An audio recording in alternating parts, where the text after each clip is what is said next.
Meus irmãos, a paz do Senhor Jesus, começando mais uma escola bíblica dominical, hoje com a lição de número 5, a graça de Deus.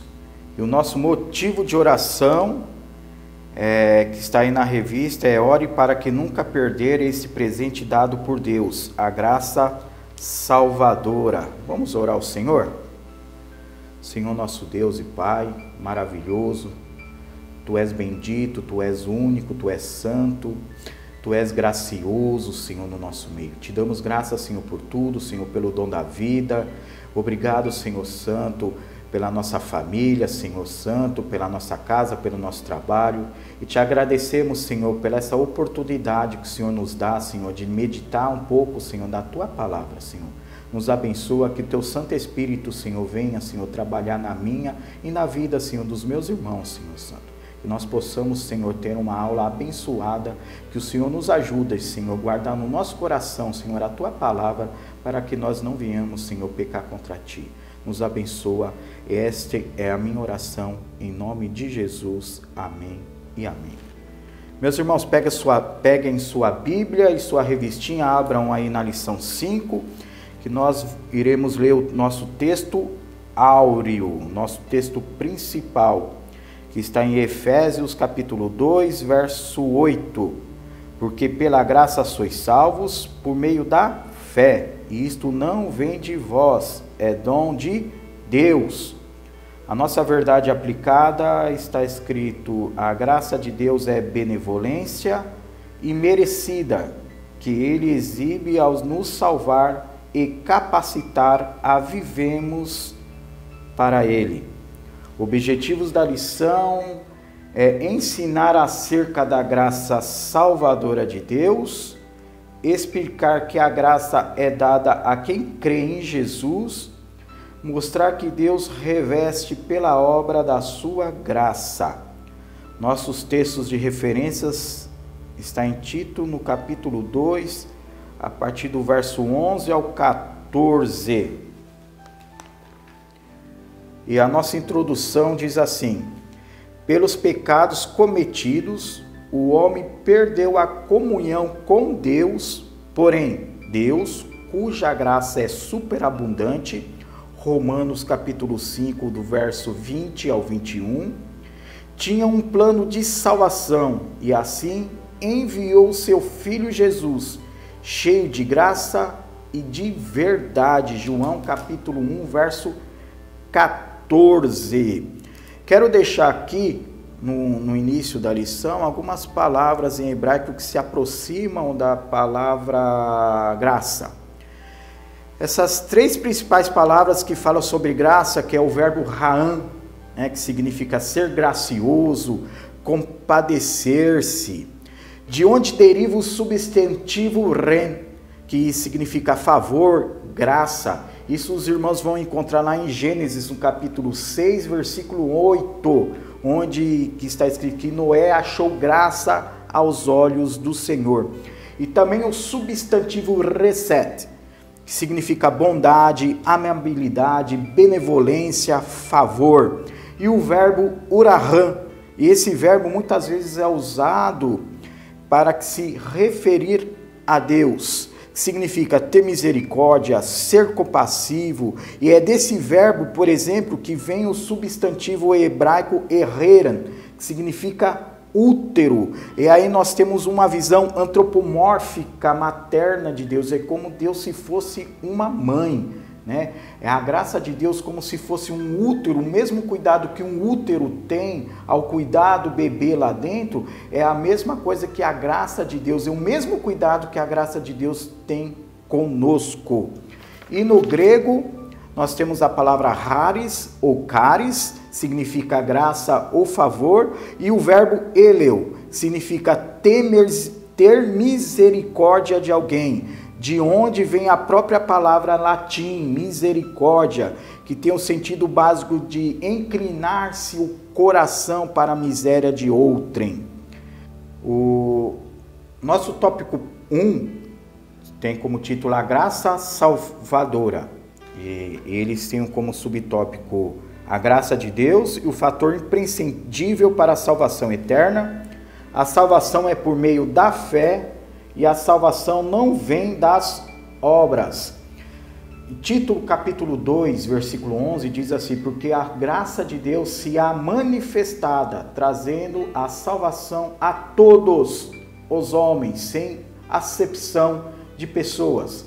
Há uma única somente graça, que ela é se manifestada em muitas formas. Ela é chamada de graça preveniente, que vem do prefixo pre, que significa antes de, e venis, que significa aquilo que vem. E é Deus vindo antes ou ao encontro do ser humano, capacitando, iluminando, esclarecendo, a fim de que este pode se aproximar de Deus.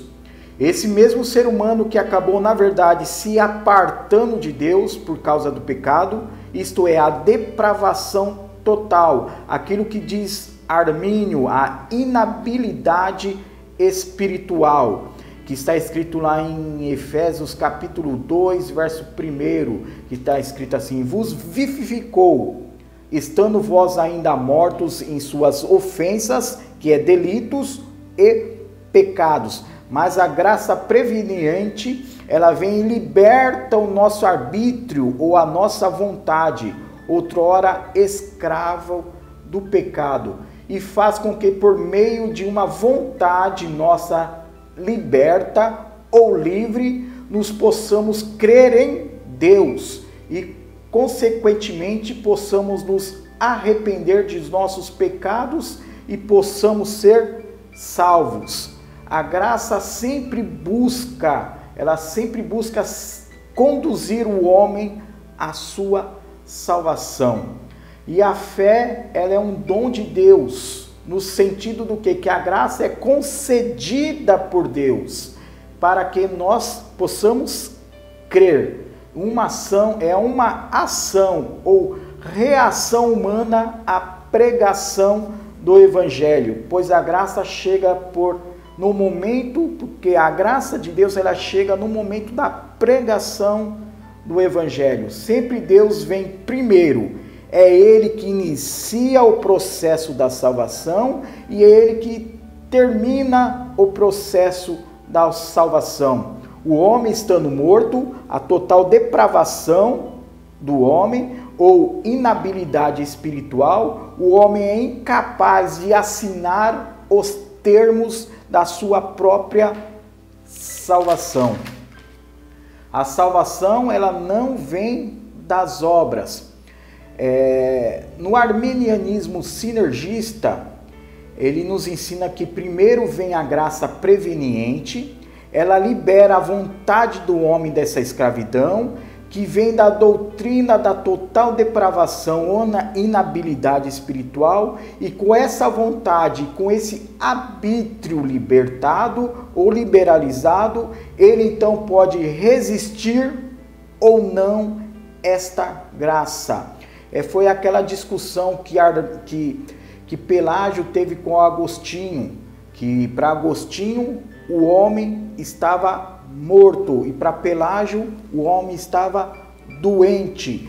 É como se fosse um homem morto e a pregação, a graça preveniente através da pregação do Evangelho habilita aquele homem, dando para ele que a oportunidade de resistir ou não à graça de Deus. Agora nós iremos começar o nosso capítulo, nosso tópico 2 da nossa lição.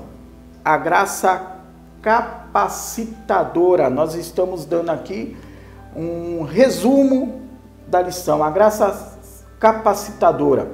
Possamos ler lá em Atos, capítulo 17, no versículo 28, que está escrito assim: dependemos somente de Deus, porque nele vivemos e nos movemos e existimos, como também alguns dos vossos poetas disseram, pois somos também sua geração. Em 1 de Pedro, no capítulo 5, verso 10, que está escrito assim: e o Deus de toda graça, que em Cristo Jesus vos chamou à sua eterna glória.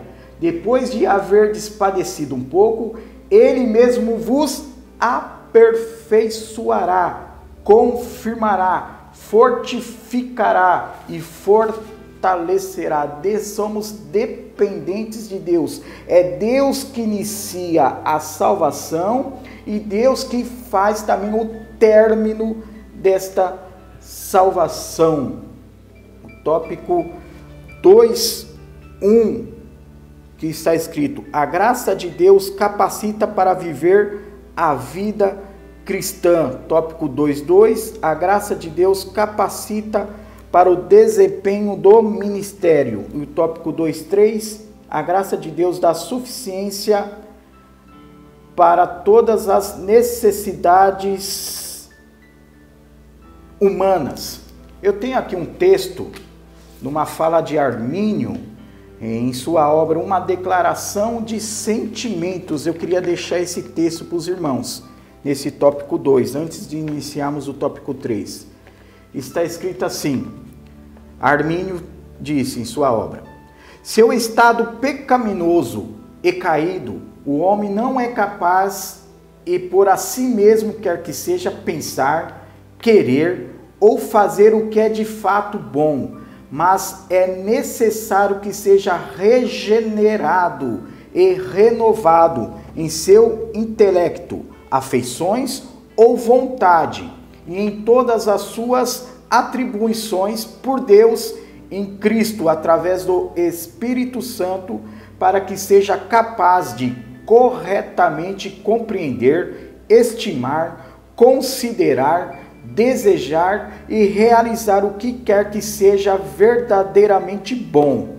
Quando ele é feito participante dessa regeneração ou renovação, eu considero que, uma vez que ele é liberto do pecado, ele é capaz de pensar, desejar e fazer o que é bom, mas, entretanto, não sem a contínua ajuda da graça divina. Somos dependentes de Deus. O nosso tópico 3, que diz a graça e o livre arbítrio, que traz como subtítulos: toda liberdade será cobrada. A graça de Deus não é sinônimo de fazer o que se quer. E o tópico 3.3, é preciso permanecer na graça de Deus.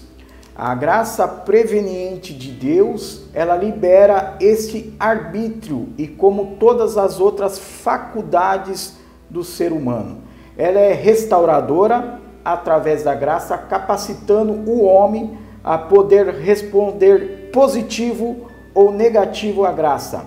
E primeira epístola de Pedro, no capítulo 1, versículos 14 e 16, está escrito assim, como filhos obedientes, não vos conformeis com as concupiscências que vocês tinham no tempo da vossa ignorância, mas como é santo aquele que vos chamou, sejais vós santos em todo o vosso procedimento, porque está escrito, sede santo, porque eu sou santo. E Romanos capítulo 14, verso 12, diz assim, de maneira que cada um de nós dará conta de si mesmo para com Deus. Pedimos ajuda ao Espírito Santo na nossa caminhada cristã. Não é só porque que nós temos, através da graça, esse livre-arbítrio liberalizado, que nós possamos fazer o que nós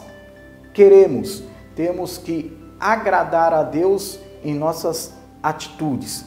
Meus irmãos, quero ler a conclusão da lição, que está escrita assim: a graça não faz acepção de pessoas.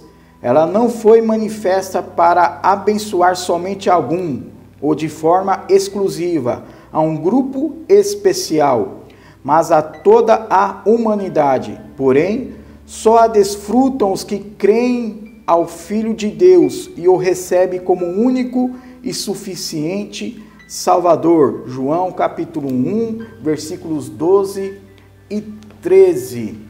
E o nosso texto áureo da Bíblia, que é João capítulo 3, versículo 16, está escrito assim: porque Deus amou o mundo de tal maneira que deu seu Filho unigênito, para que todo aquele que nele crê não pereça, mas tenha a vida eterna. Que o Espírito Santo possa nos ajudar, irmãos, a cada dia ser crentes melhores, que Ele venha trabalhar na minha e na sua vida. Fique em paz, fique com Deus, Deus abençoe, em nome de Jesus, um grande abraço.